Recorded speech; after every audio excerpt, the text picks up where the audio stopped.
हाँ जी बच्चों,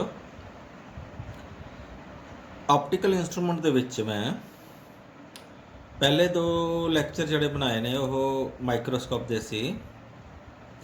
ਜਿਹੜੇ ਹੁਣ ਅਗਲੇ ਦੋ ਵੀਡੀਓ ਲੈਕਚਰ ਤਿਆਰ ਕਰਨ ਜਾ ਰਹੇ ਹਾਂ ਉਹ ਹੈ ਟੈਲੀਸਕੋਪ ਤੇ, ਐਸਟਰੋਨੋਮਿਕਲ ਟੈਲੀਸਕੋਪ ਤੇ। ਐਸਟਰੋਨੋਮਿਕਲ ਟੈਲੀਸਕੋਪ ਦਾ ਮਤਲਬ ਕੀ ਹੁੰਦਾ ਹੈ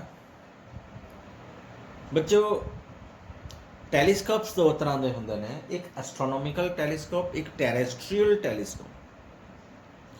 ਐਸਟਰੋਨੋਮਿਕਲ ਟੈਲੀਸਕੋਪਸ ਕਿਹੜੇ ਹੁੰਦੇ ਨੇ? ਨਾਮ ਤੋਂ ਪਤਾ ਲੱਗਦਾ ਜਿਹੜੇ ਐਸਟਰੋਨੋਮਿਕਲ ਆਬਜੈਕਟਸ ਮੀਨਸ ਚੰਦ ਸਿਤਾਰਿਆਂ ਨੂੰ ਤਾਰਿਆਂ ਦਾ ਅਧਿਐਨ ਕਰਨ ਵਾਸਤੇ ਯੂਜ਼ ਕਰਦੇ ਨੇ, ਉਹਨਾਂ ਨੂੰ ਆਪਾਂ ਐਸਟਰੋਨੋਮਿਕਲ ਟੈਲੀਸਕੋਪਸ ਹੁੰਦੇ ਕਿਹਾ ਜਾਂਦਾ। ਇੱਕ ਟੈਰੇਸਟਰੀਅਲ ਟੈਲੀਸਕੋਪ, ਟੈਰੇਸਟਰੀਅਲ ਮਤਲਬ ਥੋੜੇ ਟੈਰਸ ਤੇ ਆਪਾਂ ਯੂਜ਼ ਕਰਦੇ ਹਾਂ। ਟੈਰਸ ਮੀਨਸ ਛੱਤ ਦੇ ਉੱਤੇ ਲੋਕਾਂ ਨੂੰ ਵੇਖਣ ਵਾਸਤੇ ਯੂਜ਼ ਕਰਦੇ ਹਾਂ, ਜਾਂ ਆਰਮੀ ਯੂਜ਼ ਕਰਦੀ ਹੈ ਫੌਜੀਆਂ ਨੂੰ, ਠੀਕ ਹੈ ਨਾ। ਉਹ ਟੈਰੇਸਟਰੀਅਲ ਟੈਲੀਸਕੋਪ ਉਹ ਅਗਲੇ ਵੀਡੀਓ ਲੈਕਚਰ ਡਿਸਕਸ ਕਰਾਂਗੇ। ਤਾਂ ਸਭ ਤੋਂ ਪਹਿਲਾਂ ਤਾਂ ਆਪਾਂ ਅੱਜ ਕਰਦੇ ਹਾਂ ਐਸਟਰੋਨੋਮਿਕਲ ਟੈਲੀਸਕੋਪ ਵਿਚ ਇਜ਼ ਵੈਰੀ ਵੈਰੀ ਇੰਪੋਰਟੈਂਟ। ਇਹ ਤੁਹਾਨੂੰ ਮੈਂ ਪਹਿਲਾਂ ਹੀ ਦੱਸਿਆ, ਇੱਕ ਟੌਪਿਕ ਜਿਹੜਾ ਹੈ ਤੁਹਾਡੇ ਫਾਈਨਲ ਐਗਜ਼ਾਮ ਦੇ ਵਿੱਚ ਬੋਰਡ ਦੇ ਵਿੱਚ ਆਉਣਾ ਹੈ, ਚਾਹੇ ਉਹ ਮਾਈਕਰੋਸਕੋਪ ਆਏ ਚਾਹੇ ਟੈਲੀਸਕੋਪ ਆਏ। ਕਾਫੀ ਚਾਂਸਿਸ ਹੁੰਦੇ ਨੇ ਕੰਪਾਊਂਡ ਮਾਈਕਰੋਸਕੋਪ, ਇੱਕ ਸੈੱਟ 'ਚ ਕੰਪਾਊਂਡ ਮਾਈਕਰੋਸਕੋਪ ਹੁੰਦਾ, ਇੱਕ ਸੈੱਟ 'ਚ ਐਸਟਰੋਨੋਮਿਕਲ ਟੈਲੀਸਕੋਪ ਹੁੰਦਾ। ਐਸਟਰੋਨੋਮਿਕਲ ਟੈਲੀਸਕੋਪ ਦੇ ਵੀ ਦੋ ਕੇਸ ਹੈ, ਇੱਕ ਨਾਰਮਲ ਐਡਜਸਟਮੈਂਟ, ਇੱਕ when final image is from at least distance of distinct vision. ਇਸ ਨੂੰ ਆਪਾਂ ਨੈਕਸਟ ਵੀਡੀਓ ਲੈਕਚਰ 'ਚ ਡਿਸਕਸ ਕਰਾਂਗੇ। तो आज आप कर रहे हाँ astronomical telescope in normal adjustment. Normal adjustment का मतलब की होंदा है? When final image is at infinity, ਜਦੋਂ कि फाइनल इमेज इनफिनिटी ते बने उसनों आपां नॉर्मल एडजस्टमेंट कह दिंदे हैं। ਹੁਣ ਆਹ ਬੱਚੋ ਆਬਜੈਕਟਿਵ ਪੀਸ ਹੈ, ਆਹ ਆਈ ਪੀਸ ਹੈ। ਆਬਜੈਕਟਿਵ ਪੀਸ ਤੁਹਾਨੂੰ ਵੱਡੇ ਸਾਈਜ਼ ਦਾ ਨਜ਼ਰ ਆ ਰਿਹਾ, ਆਈ ਪੀਸ ਛੋਟੇ ਸਾਈਜ਼ ਦਾ ਨਜ਼ਰ ਆ ਰਿਹਾ। ਜ਼ਰੂਰੀ ਨਹੀਂ ਹੈ ਕਿ ਇਹ ਸਾਈਜ਼ ਆਈ ਹੋ। ਵੱਡਾ ਮੀਨਸ ਇਹਦਾ ਫੋਕਲ ਲੈਂਥ ਜ਼ਿਆਦਾ, ਆਈ ਪੀਸ ਛੋਟਾ ਮੀਨਸ ਇਹਦੀ ਫੋਕਲ ਲੈਂਥ ਛੋਟੀ ਹੈ, ਬਸ ਇਹੀ ਫਰਕ ਹੈ। ਇਹੀ ਕੰਪਾਊਂਡ ਮਾਈਕਰੋਸਕੋਪ ਦੇ ਵਿੱਚ ਸੀ।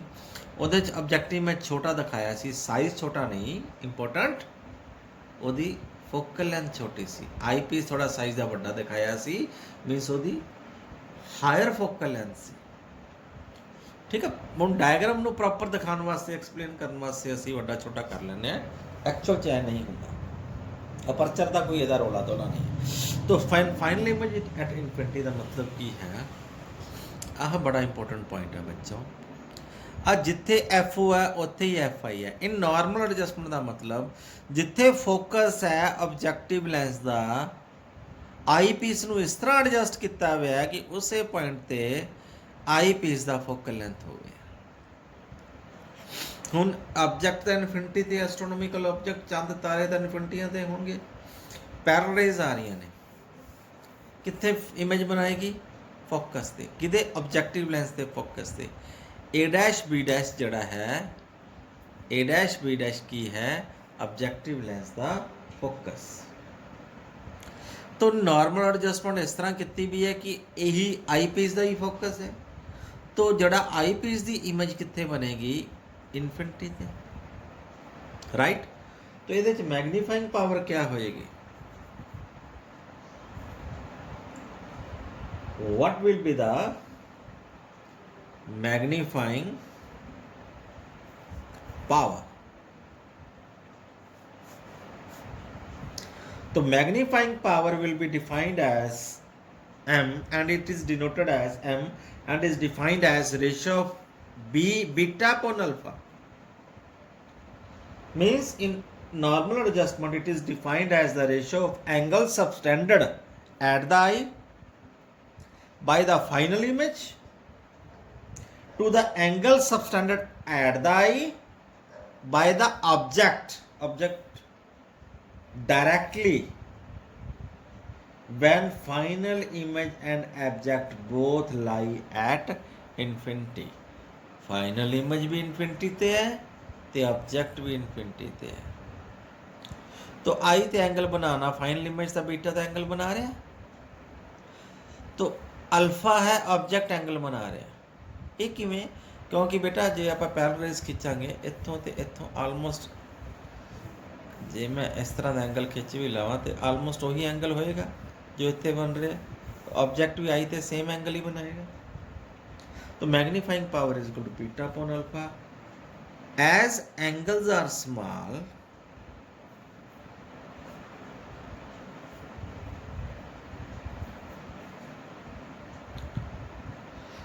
we can write tan theta is approximately equal to theta. Then we can write alpha is approximately equal to tan of alpha and beta is approximately equal to tan of beta. Putting in equation 1,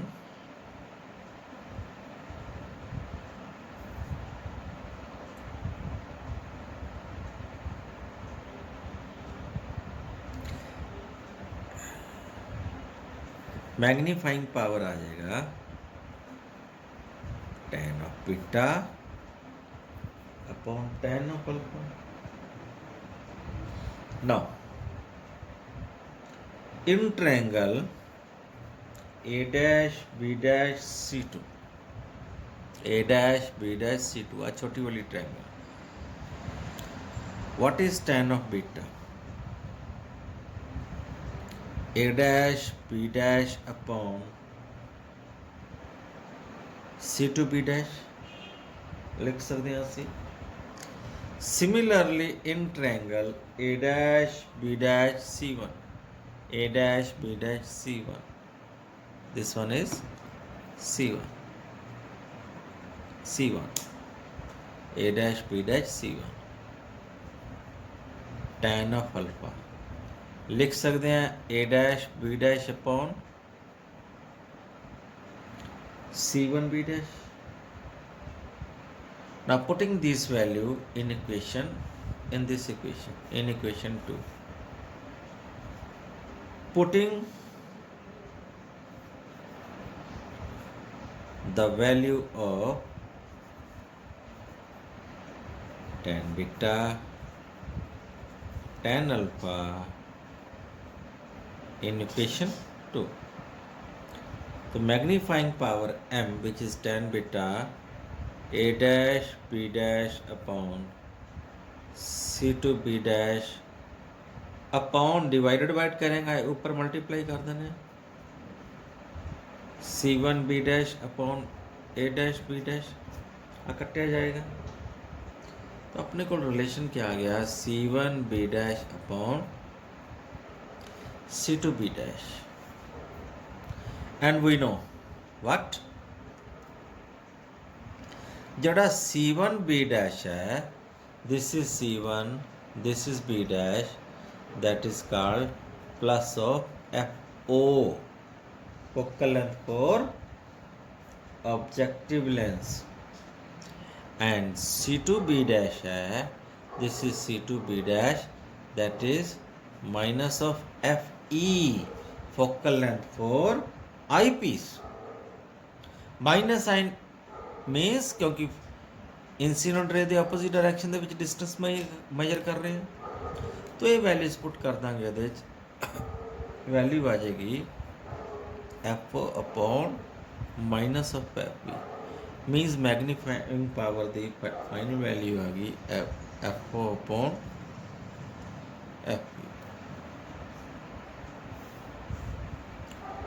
तो negative sign क्या show करता, negative sign shows final image is inverted in normal adjustment, final image is inverted.